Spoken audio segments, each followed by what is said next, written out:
পবিত্র রবিউল আউয়াল মাস শুরু হয়েছে। যেহেতু ঐতিহাসিকদের মতে রবিউল আউয়াল মাস নবী করিম সাল্লাল্লাহু আলাইহি সাল্লামের আগমনের মাস, আবার রাসূল পাক সাল্লাল্লাহু আলাইহি সাল্লামের বিদায়ী মাস। এই মাসটা জুড়ে যেহেতু নবী করিম সাল্লাল্লাহু আলাইহি সাল্লামের আগমন এবং প্রস্থান জড়িয়ে আছে, সেহেতু আমরা এই মাস জুড়ে রাসূল পাক সাল্লাল্লাহু আলাইহি সাল্লামের জীবনী সম্পর্কে জানার জন্য চেষ্টা করব। আল্লাহ তাআলা তৌফিক দান করুন, আমরা বলি আমিন। তবে একটা বিষয় আমাদেরকে মনে রাখতে হবে, রবিউল আউয়াল মাস আমাদের জীবনে কম বেশি অনেকেই পেয়েছি। যাদের বয়স 50 বছর, সে 50টা রবিউল আউয়াল মাস পেয়েছে। যার 30 বছর, সে 30টা রবিউল আউয়াল মাস পেয়েছে। যদি এখান থেকে 15 বছর বাদ দিই, আরও তাহলে 15টা রবিউল আউয়াল মাস সে পেয়েছে। যার বয়স 50 বছর, 15 বছর বাদ দিলেও সে 35টা রবিউল আউয়াল মাস পেয়েছে। এই 35টা রবিউল আউয়াল মাস পাওয়ার পরে রাসূল পাক সাল্লাল্লাহু আলাইহি সাল্লামের জীবনী একবারও পড়ে নাই, এরকম মানুষের সংখ্যা বেশি না কম? বেশি। তাহলে এই যে রবিউল আউয়াল মাস আপনি পেয়েছেন, এটার গুরুত্ব কি আপনার কাছে? আমরা যদি আজ থেকে সিদ্ধান্ত নিতে পারি, নবী করিম সাল্লাল্লাহু আলাইহি সাল্লামের এই মাস থেকে আমি রাসূল সাল্লাল্লাহু আলাইহি সাল্লামের মাস বলতে রাসূল পাক সাল্লাল্লাহু আলাইহি সাল্লাম যেহেতু আগমন করেছেন, প্রস্থান করেছেন এই মাসেই, সেহেতু আমরা রাসূল সাল্লাল্লাহু আলাইহি সাল্লামের মাস এটা ধরতেই পারি, বলতেই পারি। তাহলে এই মাস থেকে যদি আমরা সিদ্ধান্ত নিই, বাংলা ভাষাভাষীদের জন্য অনেক ধরনের রাসূল পাক সাল্লাল্লাহু আলাইহি সাল্লামের জীবনী রয়েছে। এই জীবনীগুলো আমরা যদি অন্তত একবার পড়তে পারি, তাহলে রাসূল পাক সাল্লাল্লাহু আলাইহি সাল্লামের একজন উম্মত হিসেবে অন্তত আমি দাবি করার সুযোগ পাব। যে ব্যক্তি 35টা, 40টা, 50টা রবিউল আউয়াল মাস পাওয়ার পরেও রাসূলের জীবনী জানতে পারলো না, পড়তে পারলো না, সে কি রাসূলের সামনে উম্মত হিসেবে দাঁড়ানোর সুযোগ পাবে? তার চাইতে বড় কথা হচ্ছে 40-50টা রবিউল আউয়াল মাস পাওয়ার পরেও 40-50টা রাসূলের দাইনি সুন্নাহ আমরা এখনো পর্যন্ত মানতে পারতেছি না, এরকম মুসলমানের সংখ্যা আছে না নাই? 30-40 বছর পার হয়ে গেছে, মুখে দাড়ি নেই, এরকম কিছু হতভাগা মুসলমান আছে না নাই?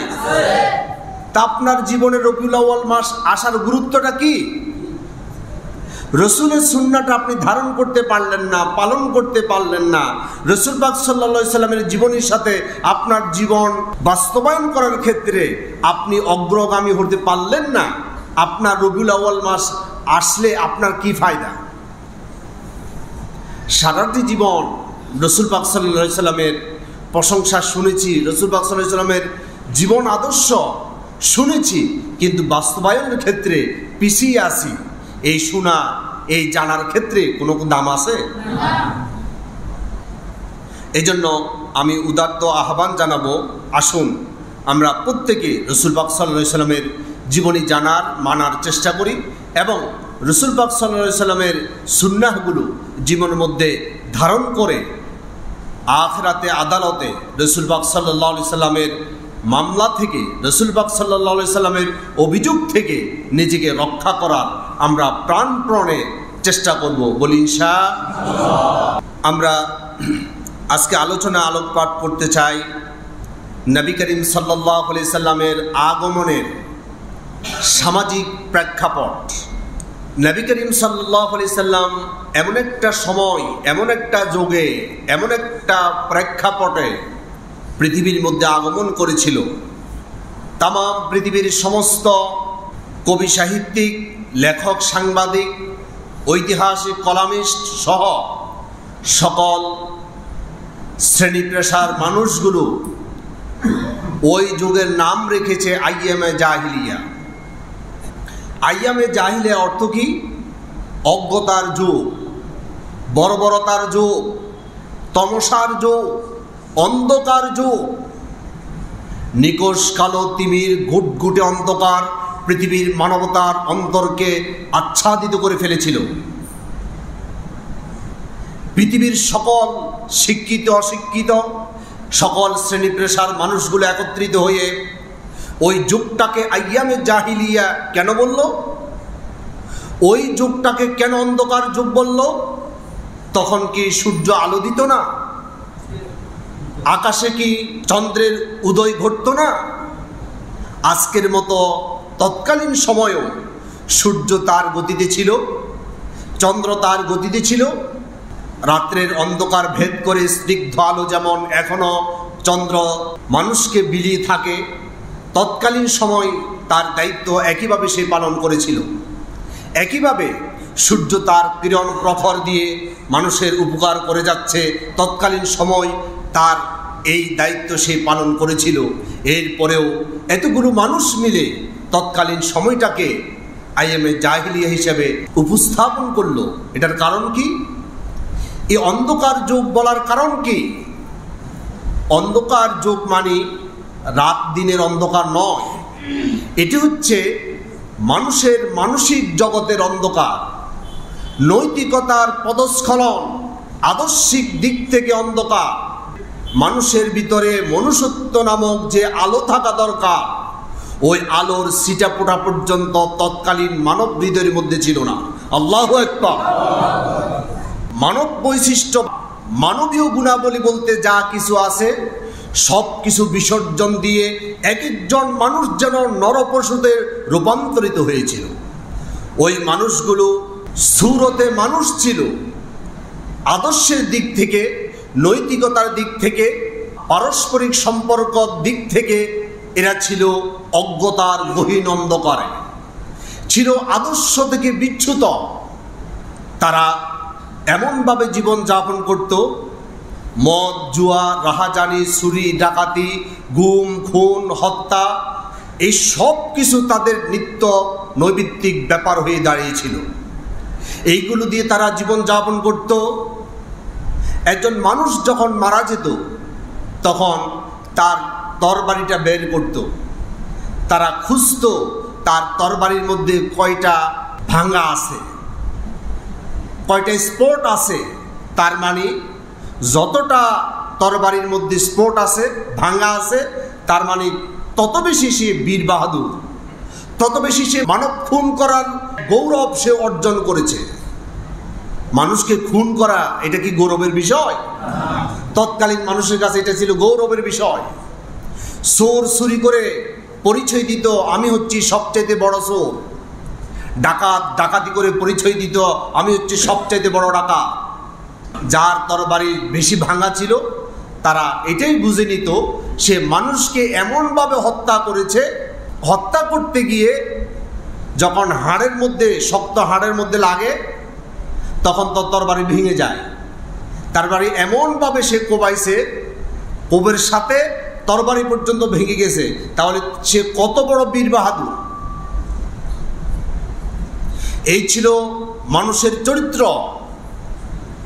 এই তরবারির উপর তারা কবিতা লিখত এবং নির্দিষ্ট স্থানে কবিতা তারা টাঙ্গিয়ে দিত, আর তারা গর্ববোধ করত যে আমার বাবা এতটা খুনের গৌরব অর্জন করেছে, এতগুলো ডাকাতির গৌরব অর্জন করেছে, এতগুলো দর্শনের গৌরব অর্জন করেছে।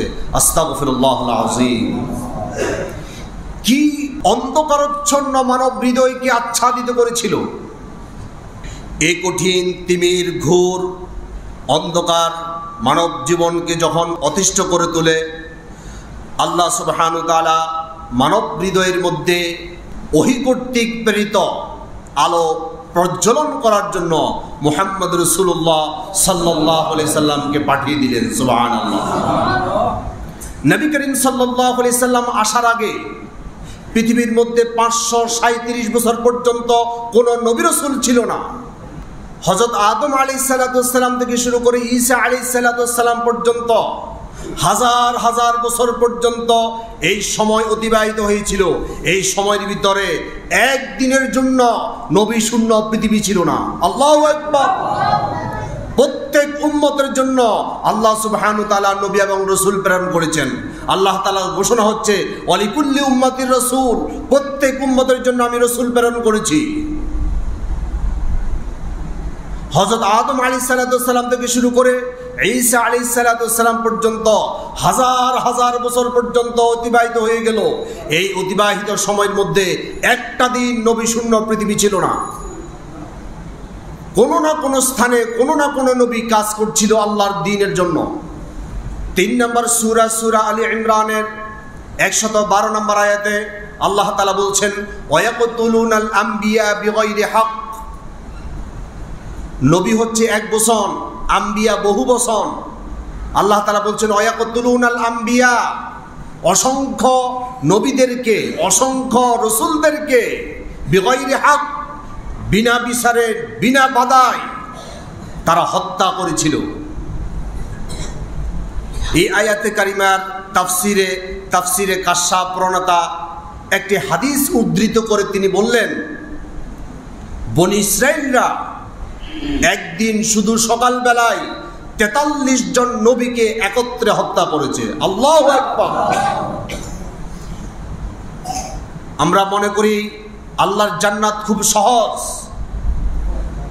আল্লাহর দ্বীনের জন্য নবী আলাইহিস সালামরা, আচ্ছা নবীদের কোনো গুনাহ আছে? এই নিষ্পাপ নবী রাসূল পর্যন্ত আল্লাহর দ্বীনের জন্য বুকের তাজা রক্ত বিলিয়ে শেষ পর্যন্ত জীবনটা আল্লাহর রাস্তায় দান করে দিল। আপনি মনে করতেছেন অমুক আলেমকে ফাঁসি দেওয়া হয়েছে, অমুক আলেমকে যাবজ্জীবন কারাদণ্ডে দণ্ডিত করা হয়েছে, সে দোষ না করলে কি দিছে?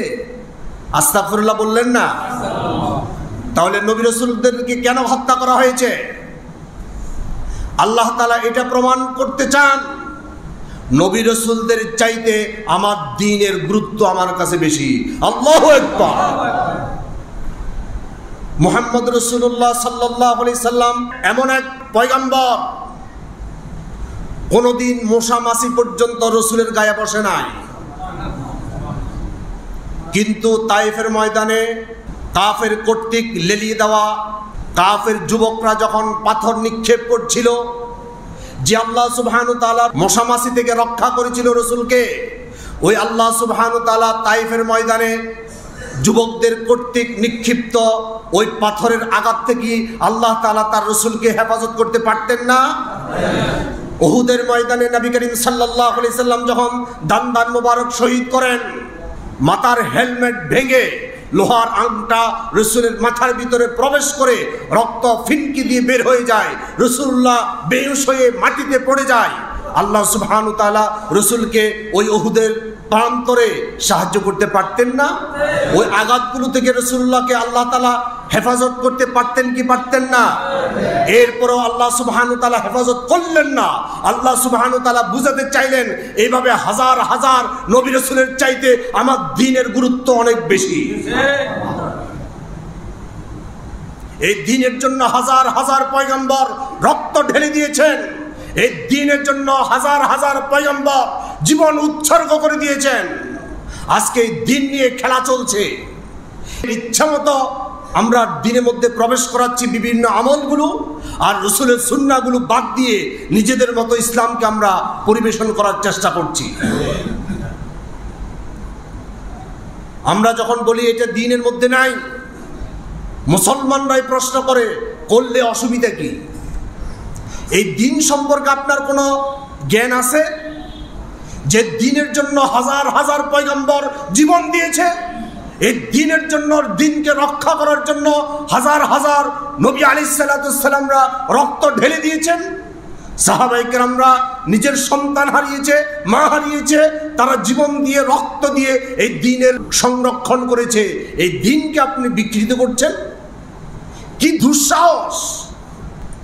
তাফসিরে কাশাফ প্রণেতা তিনি বলছেন, নবী করিম সাল্লাল্লাহু আলাইহি সাল্লাম বলছেন, বনী ইসরাইলরা একদিন শুধু সকালবেলায় 43 জন নবীকে একত্রে হত্যা করেছে। এই হাদিস দ্বারা বোঝা যাচ্ছে একসাথে এই পৃথিবীতে শত শত নবী আল্লাহর দ্বীনের কাজ করেছে। সুবহানাল্লাহ।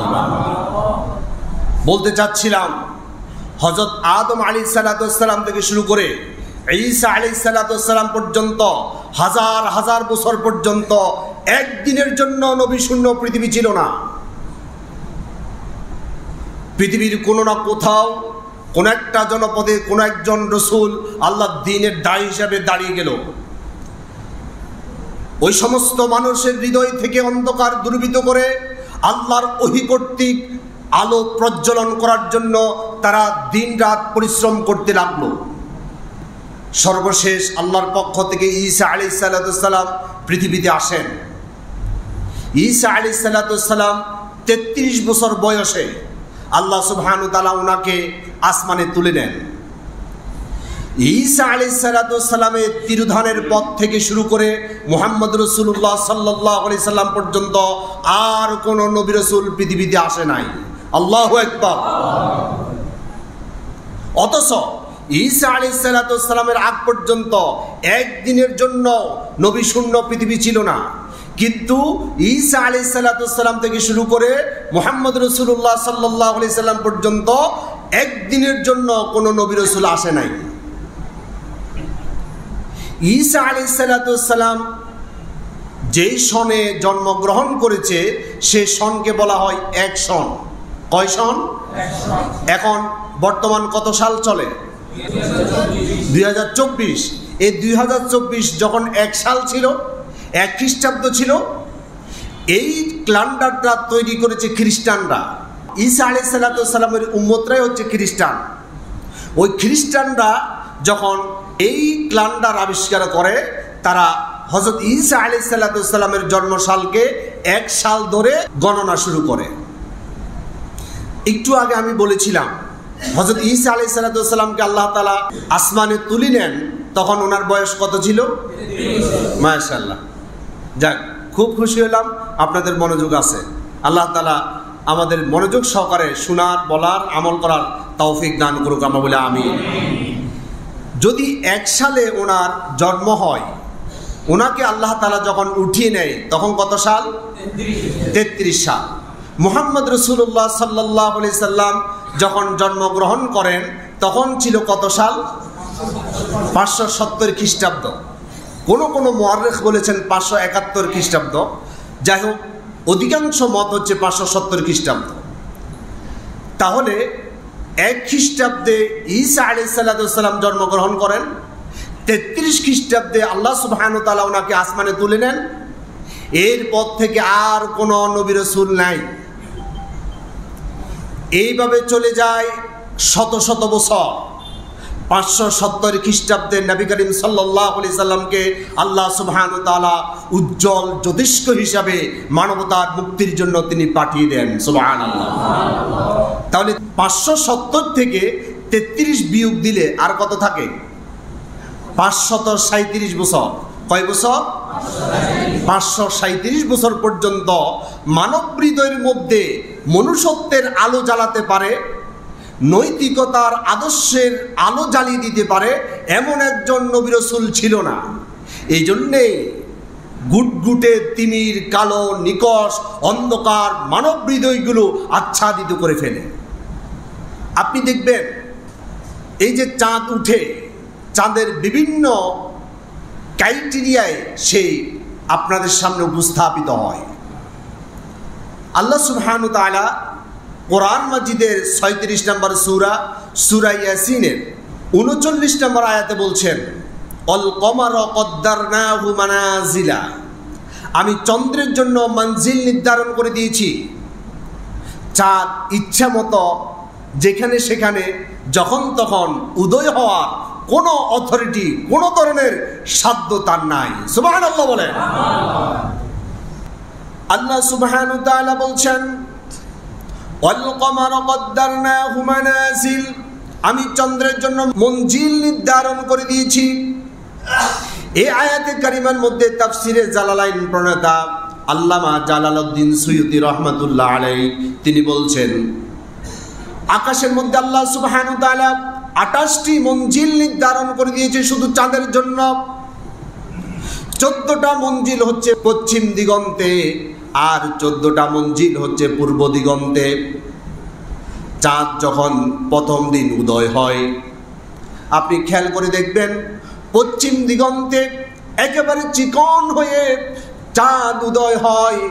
এর পরের দিন আরেকটু উপরে আরেকটু মোটা হয়ে এরপরে সে উদয় হয়। অর্থাৎ প্রথম দিন যে মঞ্জিলে আল্লাহ তাআলা তাকে উদয় হওয়ার জন্য নির্দিষ্ট করে দিয়েছেন, ওই নির্দিষ্ট স্থানে সে প্রথম দিন উদয় হয়। পরের দিন আরেকটু উপরে আরেকটা মঞ্জিলে সে উদয় হয় আরেকটু মোটা হয়ে। পরের দিন আরেকটু উপরে আরেকটু মোটা হয়ে উদয় হয়। এইভাবে করতে করতে 14 দিন যখন পূর্ণ হয়ে যায় চাঁদটা, তখন পূর্ণ আকার ধারণ করে সেই উদয় হয়। আর এজন্য মানুষ বলে পূর্ণিমার চাঁদ। আজ আকাশে পূর্ণিমার চাঁদ দেখা দিয়েছে।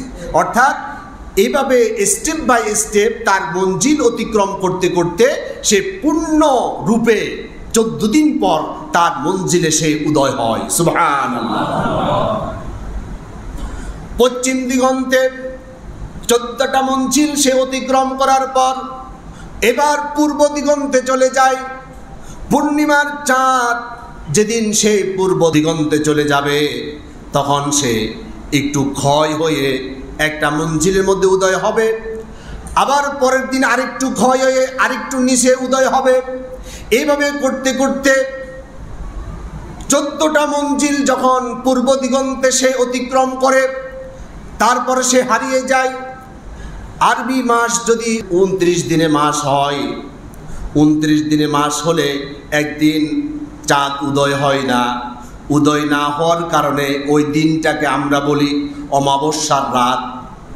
কি রাত বলি? অমাবস্যার রাত। অন্ধকার বেশি থাকে না কম থাকে? বেশি অন্ধকার থাকার কারণে আমরা অমাবস্যার রাত বলি। মাস যদি 30-এর মাস হয়, 2 দিন চাঁদ আকাশের মধ্যে উদয় হয় না, এই 2টা দিনকে বলা হয় অমাবস্যার রাত। গুটগুটে অন্ধকার। আপনি একটু চিন্তা করে দেখুন, আকাশের মধ্যে একটা দিন চাঁদ না ওঠার কারণে আমরা বলি অমাবস্যার রাত, 2টা দিন না ওঠার কারণে আমরা বলি অমাবস্যার রাত।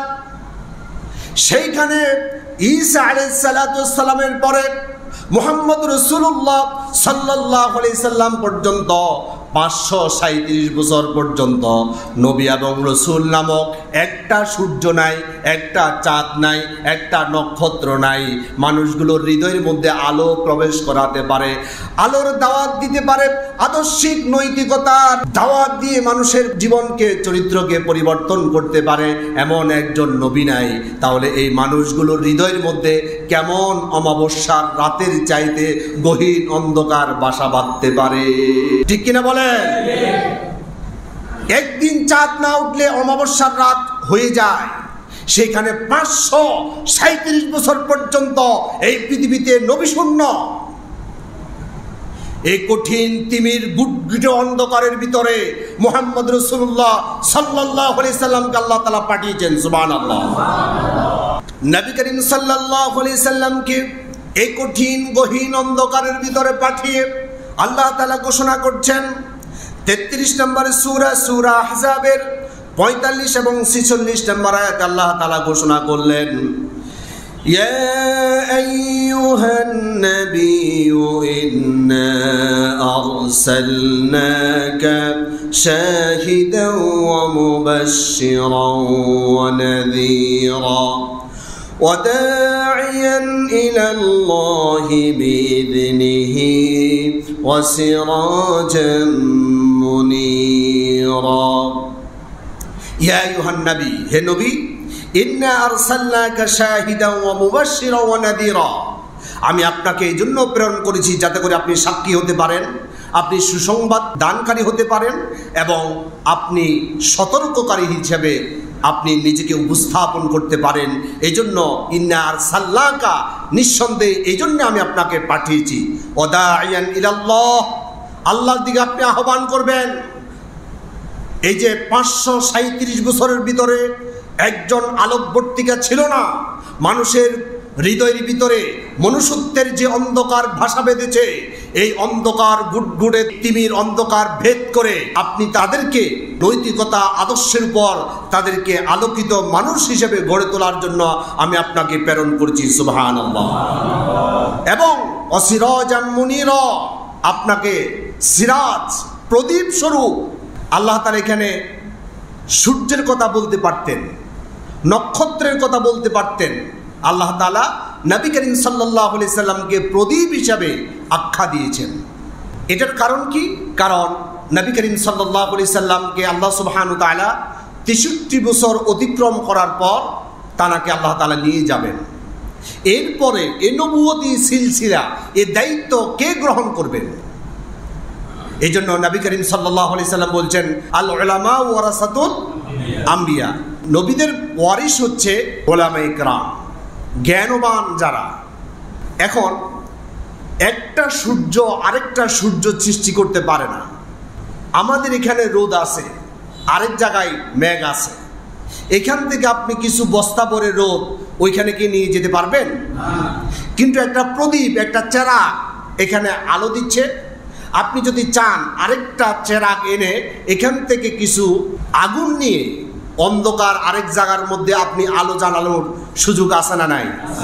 এই জন্য আল্লাহ সুবহানাহু ওয়া তাআলা এটাকে চেরাগ বলেছেন। চেরাগ দিয়ে কি করি আমরা? আগুন জ্বালাই। নবী করিম সাল্লাল্লাহু আলাইহি সাল্লামকে আল্লাহ তাআলা বলছেন, আমি আপনাকে চেরাগ হিসাবে পাঠিয়েছি, প্রদীপ হিসাবে পাঠিয়েছি, যাতে করে আপনার আদর্শটা এখানে শেষ নয়। আপনার আদর্শ থেকে কেউ যদি আগুন নিয়ে অন্য অন্ধকারাচ্ছন্ন কোন সমাজ ব্যবস্থাকে আলোকিত করতে চায়, আপনার আদর্শেই এই অন্ধকারাচ্ছন্ন সমাজ ব্যবস্থা ভেঙে দিয়ে আলোকিত সমাজ ব্যবস্থা করার জন্য আপনার আদর্শেই যথেষ্ট। সুবহানাল্লাহ। রাসূলের আদর্শ এমন এক আদর্শ, এই আদর্শ দিয়ে গোটা পৃথিবীকে আলোকিত করা যায়। সুবহানাল্লাহ। একটা সূর্য দিয়ে আরেকটা সূর্য সৃষ্টি হয় না, কিন্তু একটা প্রদীপ দিয়ে হাজার কোটি লক্ষ প্রদীপ সৃষ্টি হয়। হয় কি হয় না? আমরা দেখতে পাচ্ছি একজন কোরআনের পাখির অবর্তমানে লক্ষ লক্ষ কোরআনের পাখি আল্লাহ তাআলা জমিনের মধ্যে সৃষ্টি করে দিয়েছে। বন্ধ করা যাবে না। আল্লাহর দ্বীনকে প্রজ্বলিত করার এই দায়িত্ব আল্লাহ তাআলা নিয়েছেন। আলহামদুলিল্লাহ বলেন। এই প্রদীপ নিবানোর জন্য অনেকে চেষ্টা করেছে।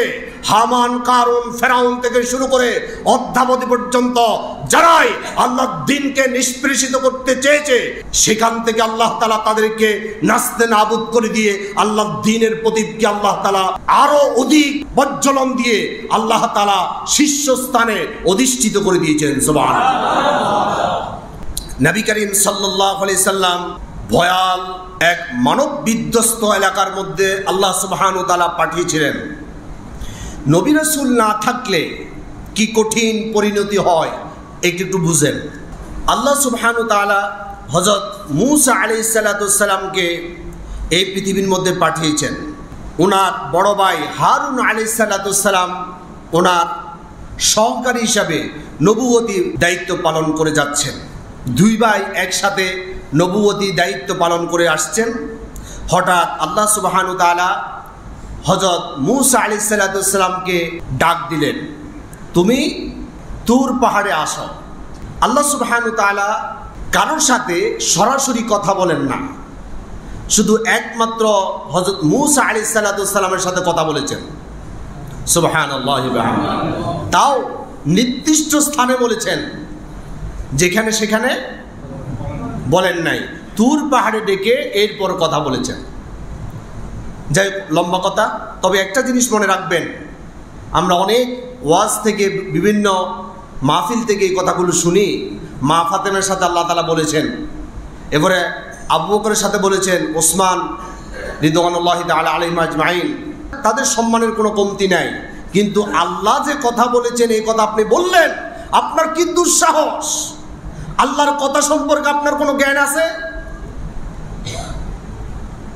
নবী করিম সাল্লাল্লাহু আলাইহি সাল্লামের সাথে আল্লাহ তাআলা কথা বলেছেন এই সম্পর্কে শুধু একটা হাদিস আছে। মেরাজের রজনীতে নবী করিম সাল্লাল্লাহু আলাইহি সাল্লামকে যখন 50 ওয়াক্ত নামাজ দিল, মূসা আলাইহিস সালাম বলল, আপনার উম্মত পারবে না, আপনি আবার কমিয়ে আসেন। এভাবে কমাতে কমাতে যখন 5 ওয়াক্তের মধ্যে আসলো, নবী করিম সাল্লাল্লাহু আলাইহি সাল্লাম মূসাকে অতিক্রম করে আবারও চলে আসছিলেন। মূসা আবার বলল যে, ইয়া রাসূলুল্লাহ, আপনি আবার যান, এই 5 ওয়াক্ত নামাজও পারবে না। আসলে কি পারতেছে নাকি? জুমার দিন যত মানুষ হয়েছে, ফজর নামাজে কি এদের উপর কি 5 ওয়াক্ত নামাজ ছিল না? আচ্ছা 5 ওয়াক্তের বাইরে কি ফজর নামাজ নাকি? ফজর নামাজ কি 5 ওয়াক্তের বাইরে না ভিতরে? তাহলে এখন সবাই আসছেন, ফজরের সময় কোথায় ছিলেন? হয়তো বিভিন্ন মসজিদে আপনারা পড়ছেন, কিন্তু সবাই তো পড়ে নাই, এটা তো শিউর। তাহলে মুসার কথা ঠিক আছে তো? নবী করিম সাল্লাল্লাহু আলাইহি সাল্লাম বলছেন, আমার খুব লজ্জা হচ্ছে, আমি আর আল্লাহর কাছে আবদার করতে পারবো না, যাই হোক আমি এটা আল্লাহর পক্ষ থেকে হাদিয়ে পেলাম, এটা উম্মতের জন্য আমি নিয়ে যাচ্ছি। তখন আল্লাহ সুবহানাহু ওয়া তাআলা একটা ডাক দিলেন, তাও সরাসরি কথা বলেন নাই। হযরত মূসা আলাইহিস সালামের সাথে যখন আল্লাহ তাআলা সরাসরি কথা বলেছেন, তুর পাহাড়ে কি আল্লাহ তাআলা এসেছেন? আল্লাহ তাআলা কথা বলেছেন।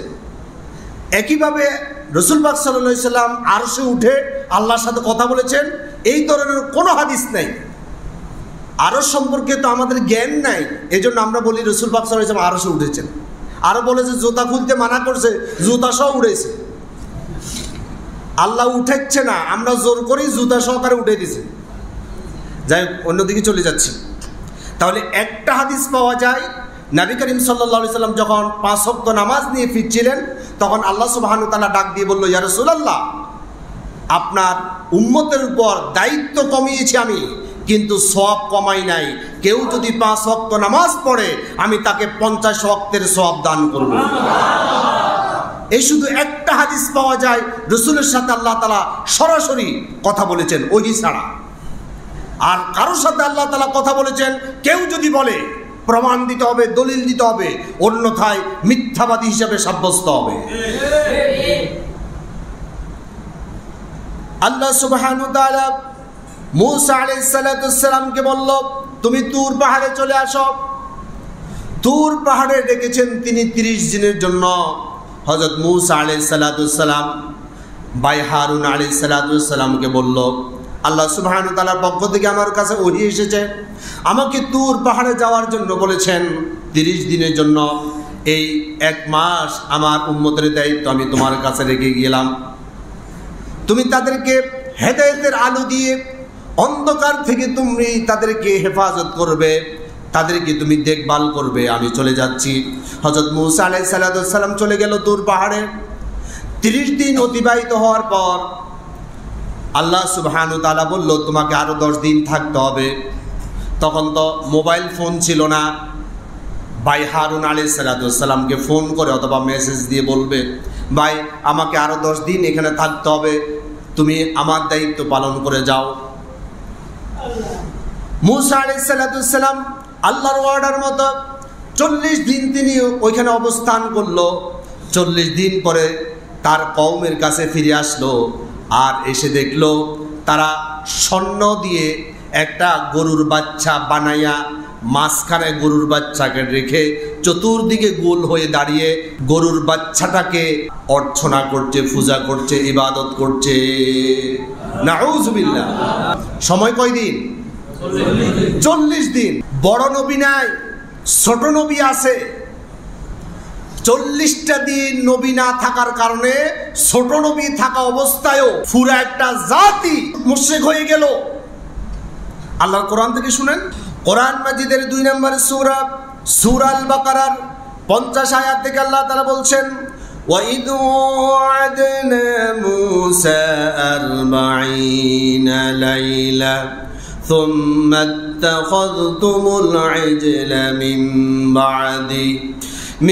بَعْدِهِ وَأَنْتُمْ ظَالِمُونَ।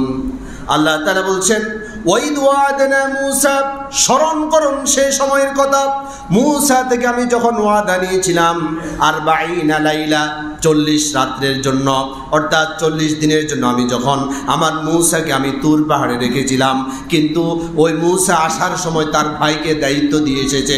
সুম্মা তাখাযতুমুল ইজলা মিন বাদিহি, মূসা যখন আমার কাছে চলে আসে, তুর পাহাড়ে যখন চলে আসে, তখন এই 40 দিনের ব্যবধানে তারা একটা গরুর বাচ্চার পূজা শুরু করে দিয়েছে, তার ইবাদত শুরু করে দিয়েছে। সুম্মা তাখাযতুমুল ইজলা, তারা গ্রহণ করেছিল গরুর বাচ্চার মূর্তি পূজা।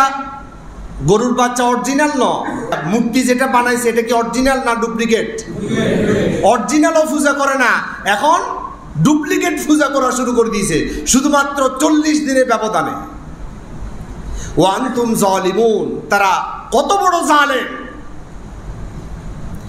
আল্লাহ সুবহানাহু ওয়া তাআলা এরপরে বলছেন, মূসা আলাইহিস সালাতু ওয়াস সালাম তার কওমের কাছে ফিরে আসলো, আর এসে বলল, وَإِذْ قَالَ مُوسَى لِقَوْمِهِ يَا قَوْمِ إِنَّكُمْ ظَلَمْتُمْ أَنفُسَكُمْ بِاتِّخَاذِكُمُ الْعِجْلَ فَتُوبُوا وَإِذْ قَالَ مُوسَى, মূসা আলাইহিস সালাতু ওয়াস সালাম তুর পাহাড় থেকে ফিরে এসে বলল, লিকওমিহি, তার কওমের কাছে আসলো, ইয়া কওম, তিনি বলল, হে আমার জাতি, ইন্নাকুম যালামতুম আনফুসাকুম, তোমরা তো নিজের উপর জুলুম করেছ।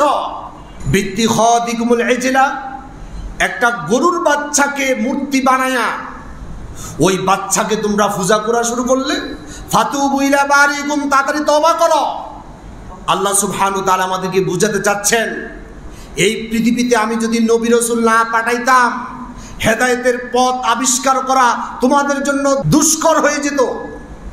যারা ঢাকা চিনেন না, চট্টগ্রাম থেকে আপনি যখন ঢাকা যান তখন কি কোন রোডে কি আছে না আছে আপনি কি রোড চিনেন?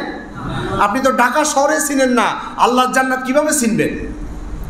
আল্লাহর জান্নাত চিনার জন্য আল্লাহর রাসূল কর্তৃক প্রদর্শিত আদর্শ গ্রহণ করতে হবে, তাহলে এই আদর্শের ভিত্তিতে আল্লাহর জান্নাত পাওয়া যাবে। ঠিক কিনা বলে?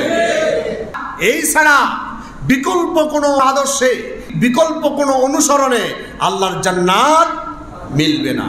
যেখানে 40 দিন বড় নবী ছিল না, ছোট নবী থাকা অবস্থায় গোটা জাতি মুশরিক হয়ে গেল, সেখানে মুহাম্মদ রাসূলুল্লাহ সাল্লাল্লাহু আলাইহি সাল্লাম আসার আগে 537 বছর পর্যন্ত একজন নবী নাই, রাসূল নাই। এই মানুষগুলোর অবস্থা কেমন? এই কঠিন পরিস্থিতির মধ্যে আল্লাহ সুবহানাহু ওয়া তাআলা নবী করিম সাল্লাল্লাহু আলাইহি সাল্লামকে পাঠিয়েছেন। আর এই অন্ধকার গুটগুটে তিমির নিকষ কালো এই জগতের মধ্যে যখন নবী করিম সাল্লাল্লাহু আলাইহি সাল্লাম আগমন করলো, মানুষ পঙ্গপালের মতো যখন রসুলের আদর্শ গ্রহণ করলো, নবুয়তের হায়াতের শেষ দিকে এসে রসুল্লাহ ঘোষণা করেছেন, খৈরুল কুরুনি করনি, হে পৃথিবীর মানুষরা তোমরা শুনে রাখো, গোটা পৃথিবীর সকল কবি, সাহিত্যিক, সাংবাদিক, লেখক, কলামিস্ট, তোমরা সকলে মিলে যে যুগটাকে আইয়ামে জাহিলিয়া বলেছিল, অন্ধকার যুগ বলেছিলে, তোমরা বলেছিলে অজ্ঞতার যুগ, তমসার যুগ, অন্ধকার যুগ, অজ্ঞতার গহীন অন্ধকারে নিপীড়িত জাতি হিসেবে তোমরা আখ্যা দিয়েছ। আমি রাসূল বলছি, আমার আদর্শ গ্রহণ করার কারণে সবচাইতে শ্রেষ্ঠ জাতিতে আল্লাহ তাআলা তাদেরকে রূপান্তর করে দিয়েছেন। খৈরুল কুরুনি করনি, এই হচ্ছে আমার যুগ, শ্রেষ্ঠ যুগ। এই যুগের মতো শ্রেষ্ঠ যুগ পৃথিবীতে কোনোদিন মানুষ দেখে নাই, আর কিয়ামত পর্যন্ত কেউ দেখবে না। সুবহানাল্লাহ। যে মানুষগুলো একজন ভাইকে আরেকজন ভাই হত্যা করার জন্য পঙ্গপালের মতো ছুটে বেড়াতো, ওই মানুষগুলো ইয়ারমুখের যুদ্ধে 3 জন পানি পানি করে কাতরাচ্ছে, একটু পরে তারা শহীদ হয়ে যাবে। পানি নিয়ে আসা হলো, প্রথম ব্যক্তিকে বলা হলো, নাও পানি পান করো। সে বলছে, আমার পাশের ভাই পানি বলে চিৎকার করেছে, এই কথাটা আমার কানে এসেছে, আগে তাকে পানি দাও, প্রয়োজনে আমার ভাইকে বাঁচানোর জন্য আমি শহীদ হয়ে যাব, আমার ভাইয়ের কাছে আগে নিয়ে যাও। সুবহানাল্লাহ। ওই দ্বিতীয় ব্যক্তির কাছে পানি পান করানোর জন্য পানি উপস্থাপন করা হলো। সে বলল, আমার ওই পাশ থেকে পানি বলে আরেক ভাই চিৎকার আমার কানে এসেছে, আগে তার কাছে পানি নিয়ে যাও, প্রয়োজন আমি শহীদ হয়ে যাব, আমার ভাইয়ের পানি পান করার আগে আমি পানি পান করব না। আল্লাহু আকবার। যে জাতি এক ভাইকে খুন করার জন্য তরবারি নিয়ে সারাক্ষণ ঘুরে বেড়াতো, ওই জাতি রাসূলের আদর্শ তারা গ্রহণ করে এমন পরিবর্তন হলো, একজন শহীদ হয়ে যাচ্ছে, জীবন দিয়ে দিচ্ছে, তারপরেও ভাইয়ের আগে সে পানি পান করা থেকে বিরত থেকেছে। আল্লাহু আকবার। আজকে রাসূলের আদর্শ বাদ দিয়ে কার আদর্শ খুঁজতেন? দেখতে তো পাচ্ছেন, যারাই নেতার আদর্শ নিয়ে চিৎকার করেছিল, তাদেরকে আল্লাহ তাআলা কিভাবে অপমান অপদস্থ করেছে, ঠিক কিনা বলেন? এখান থেকে যদি শিক্ষা গ্রহণ করতে না পারেন, আপনি আজকে যে নেতাকে আদর্শ হিসেবে গ্রহণ করছেন, আগের নেতার কর্মীদের যে পরিণত হয়েছে, আপনার নেতা আপনাদের উপর এর চাইতে কঠিন পরিস্থিতি আবার নিয়ে আসবে। মানুষের একমাত্র নেতা কে? আমার নেতা তোমার নেতা, আমার নেতা তোমার নেতা বিশ্ব নবী মুস্তাফা, যে নবী করিম সাল্লাল্লাহু আলাইহি সাল্লামের আদর্শ গ্রহণ করে সমাজ পরিবর্তন হয়েছে, হাজার হাজার মানুষ পরিবর্তন হয়েছে।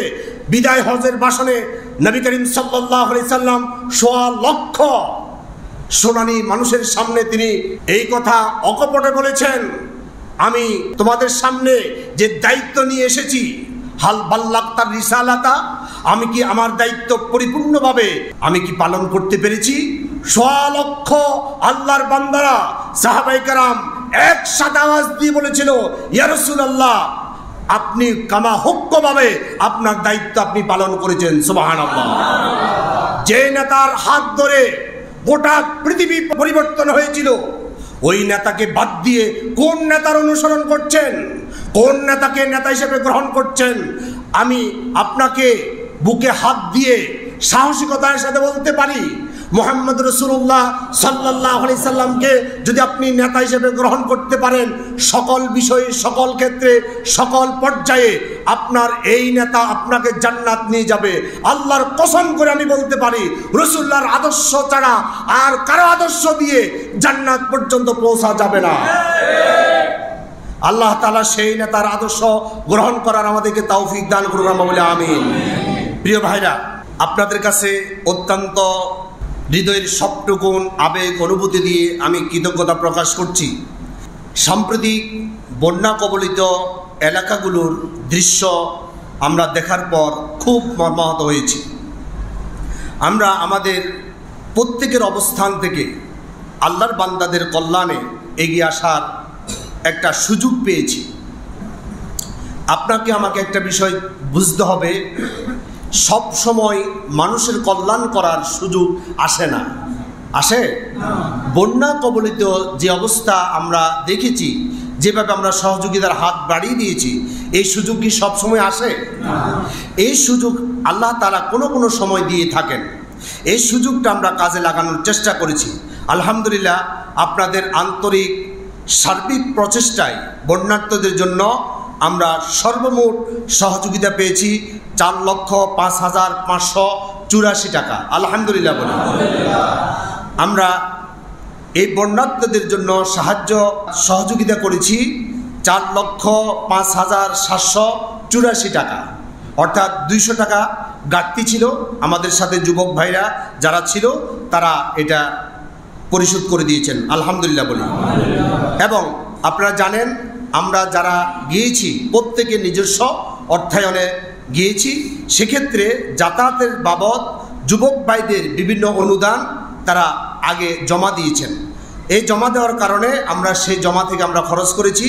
সেখানে যাতায়াত বাবদ যুবক ভাইদের অনুদান এসেছে 13,990 টাকা, খরচ হয়েছে 18,790 টাকা।